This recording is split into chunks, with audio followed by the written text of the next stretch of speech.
Western coastline of Saudi Arabia never disappoints, and the riders were in for a real treat at the start of this 9th stage with some absolutely breathtaking scenery. But it was set to be a very long and a very tough day, physically, mentally and emotionally. It was a year ago today that Joaquim Rodrigues lost his brother-in-law Paulo Gonçalves, and the emotion was raw for the Portuguese rider at the finish line. This morning I was crying, and until I start, the tears were coming out of my eyes, and it was a tough day for me. But I made it. I got to the finish line, so I'm really happy. And this one is for him, it's for Paulo. Today spelled the end of Ross Branch's rally. After dropping from 4th to 15th overall with that crash on stage 7, the Kalahari Ferrari was undone by a broken engine. Another major blow for Yamaha, but Branch is staying upbeat. I think it's been one crazy rally, and it's been 110% the whole time, every day. So, everything's taking a pounding, us, the bikes, everything. So, it is Dakar, and it can happen to anyone. So we're safe, we're sound, and we're going to be back next year fighting for the top position for sure. And then drama at kilometre 155. Toby Price crashing out of the rally when he was well in the mix for a third title.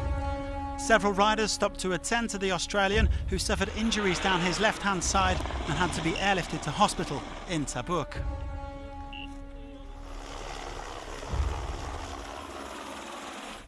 It's something that we have to think about every time we put gear on every morning.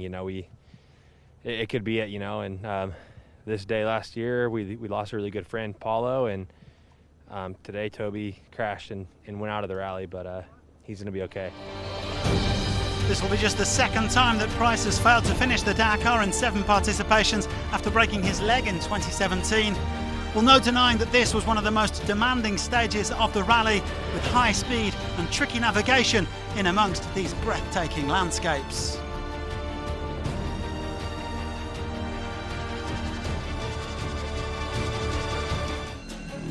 Unfortunately, Toby Price was not the only rider to have an accident today. Luciano Benavides also crashed out at the 242-kilometre mark. And the Argentine was also taken to hospital with an injured shoulder.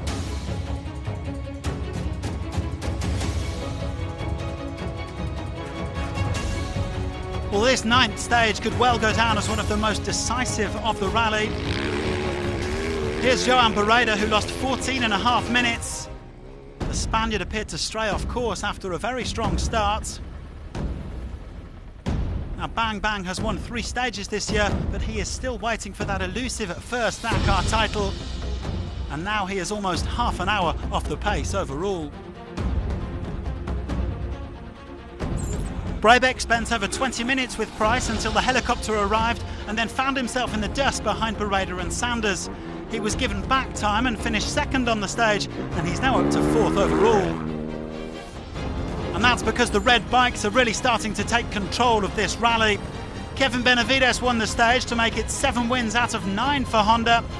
The Argentine only found out about his brother Luciano's crash when he reached the finish line.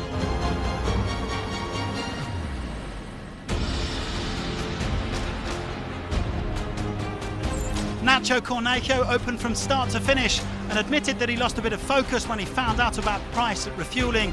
The Chilean had to keep himself fired up throughout a mentally exhausting day, but he did another fantastic job with navigation to increase his overall lead. I think I did a good job. Hopefully the guys behind didn't gain too much time on me.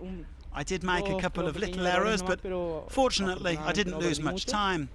I hope that I'll have extended my overall lead a bit, and yeah, we'll just see how the others did. The top 5 after an extremely hectic day: a Honda 1-2-3 with Benavides, Brabeck and Cornejo ahead of Sunderland and Van Beveren. Cornejo now has 11 minutes 24 in hand over Benavides, with Sunderland a further 14.5 minutes back. All 4 Honda riders inside the top 5.